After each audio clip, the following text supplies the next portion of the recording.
Welcome back, Filmbugs, to another exciting journey into the world of film and entertainment. I'm your host, Lila Filmington. And Lil Jimmy. Today, we're diving into the third chapter of the Panday saga, Panday, Ang Ikatlong Yugto, otherwise known as the hardest Panday movie to find in decent quality. We searched high, we searched low, we searched through sketchy sites that promised HD but only delivered malwares. Seriously, we would have preferred watching a remastered version, like Panday 1 and 2 that currently on YouTube, but instead, we got something that looks like it was filmed through a sock. There were some restored clips of Panday 3, but it's just clips. Now, if you could just restore the whole movie in part 4, that'd be great. Please. We beg you. But don't worry, we'll be your eyes. And guide you through this terrible video quality. This is a recap and review, so expect spoilers.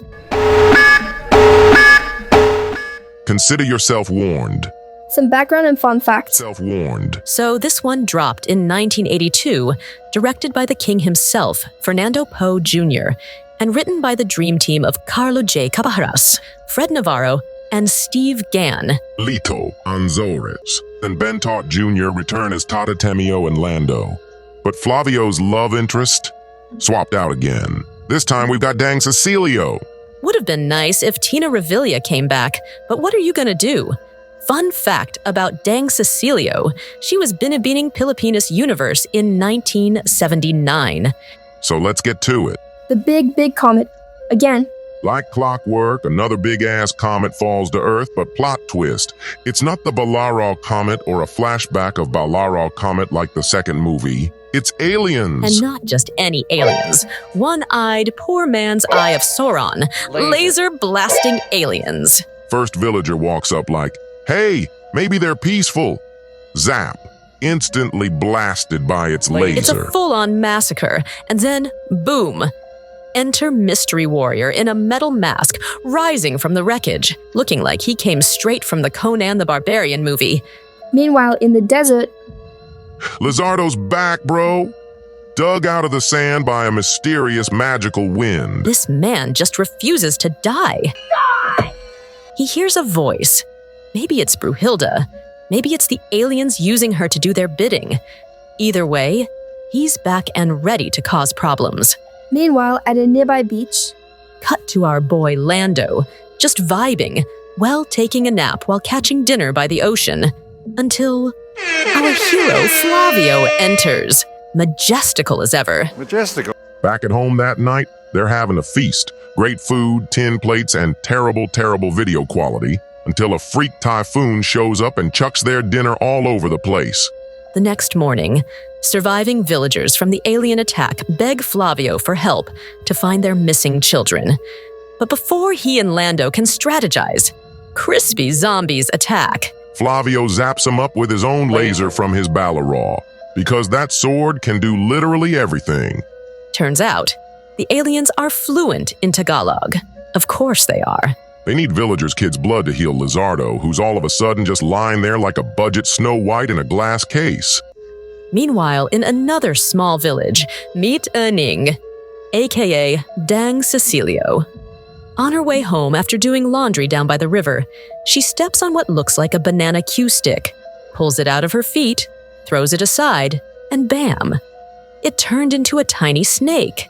Next thing you know, she's aging like an avocado. 20, 40, 80. By the time she checks the mirror again, she's 137 years old. 137 years old! 137 years old! She calls for her uncle and aunt's help, but instead of helping her, they didn't recognize her and drove her away. Poor Aning. She's now old and homeless. Sorry, I meant displaced. Flavio digs up nothing. Flavio and Lando go to check Lizardo's grave to confirm their suspicion. And yes, he's not there. But no time for that because it's rotisserie chicken time. I was wondering why he was carrying that live chicken along the way. One of the crispy zombies earlier almost denied them that. When they were about to have some that tasty chicken, more crispy zombies. Flavio and Lando get separated because they always do. Lando finds himself in a cemetery, pursued by white-robed vampires, only to be saved by the unexpected sound of a rooster crowing. Morning has arrived, forcing the creatures back to their crypts. And then he stumbles into an old Spanish-style town, where he meets Aning, the cursed old woman from earlier, and hides him inside her home. As she reminisces, or rather complains, about her glorious days as a sought-after bachelorette, night falls, and with it comes a full-blown zombie parade. Aning scrambles to hide Lando somewhere in the house. But in the chaos, Lando and Aning get separated. Lando barely escapes the horde, only to be pursued by a manananggal. Just when all seems lost, Flavio arrives just in time, obliterating both the manananggal and the zombie horde with his Balara's devastating laser. Reunited, Lando tells Flavio about Aning, the woman who saved his life, only to realize she's still missing. Determined to find her, Lando searches high and low, but luck isn't on his side. And what do you do when luck runs out and you notice a spot with incredible reverb and acoustics? Obviously, you break into a musical number, and for some inexplicable reason, the imprisoned children sense the need for backup vocals and join in, because no amount of laser bars can keep them from singing.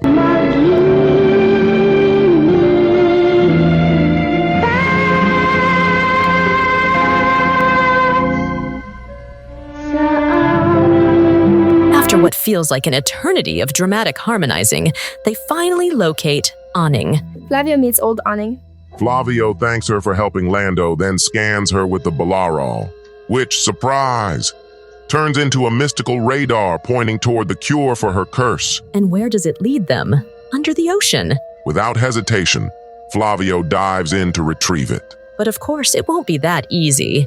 It's guarded by a mermaid. Merman!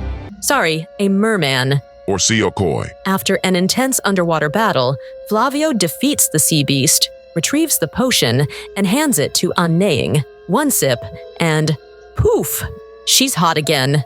Lando is in awe of Aning's beauty, even turning to Flavio for confirmation. But Flavio remains silent. Not a word. No reaction?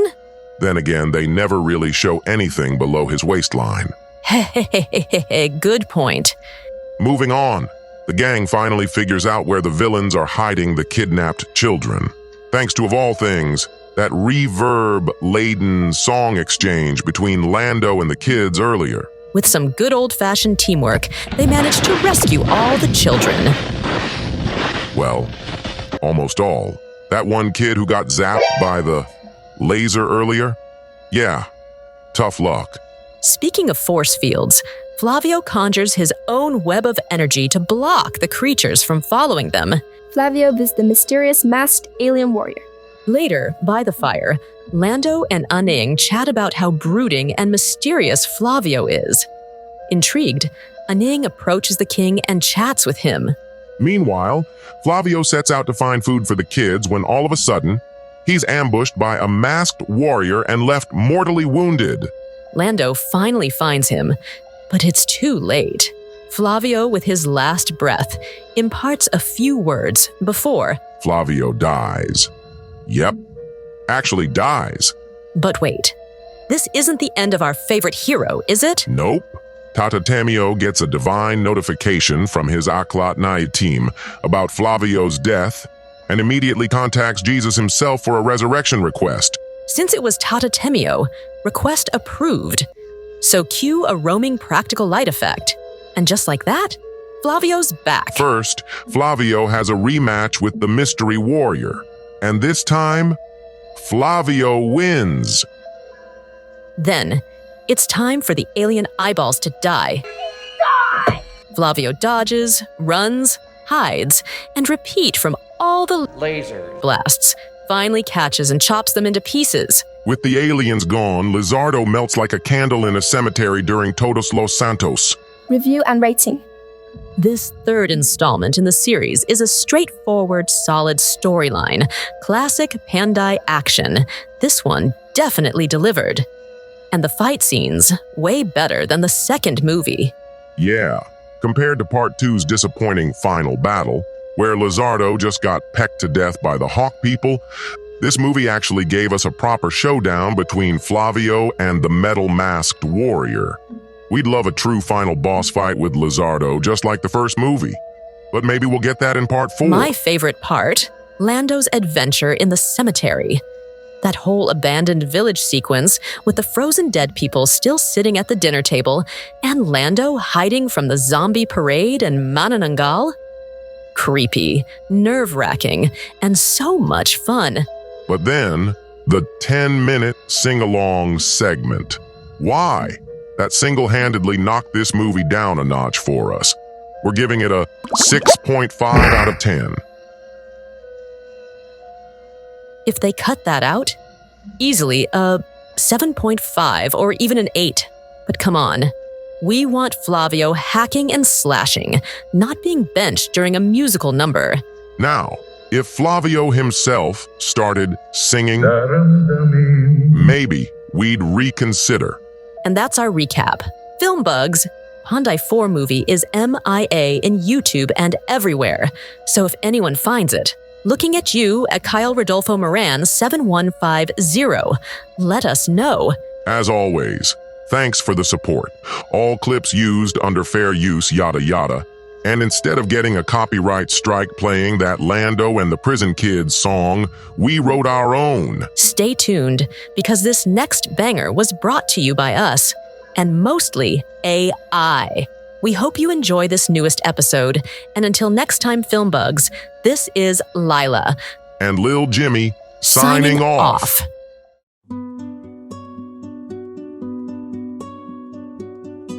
Seal boys cry and swans flee. Not the Ballarod, don't stab me. One quick slice, one clean zap. Boom, another monster takes a nap. Oh, Flavio's blade is shiny and bright, glowing like a flashlight in the night. Cuts through the dark with a single aim. Every shadow knows his name.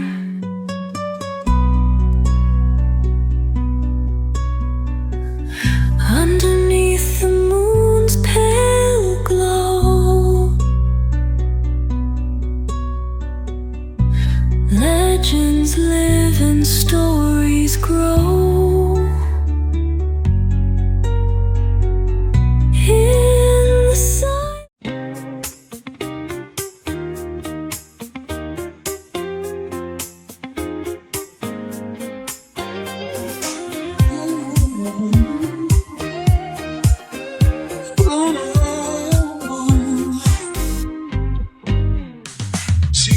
Crying, ass swung free. Not the Ballarod, don't stab me. One quick slice, one clean zap. Boom, another monster takes a nap.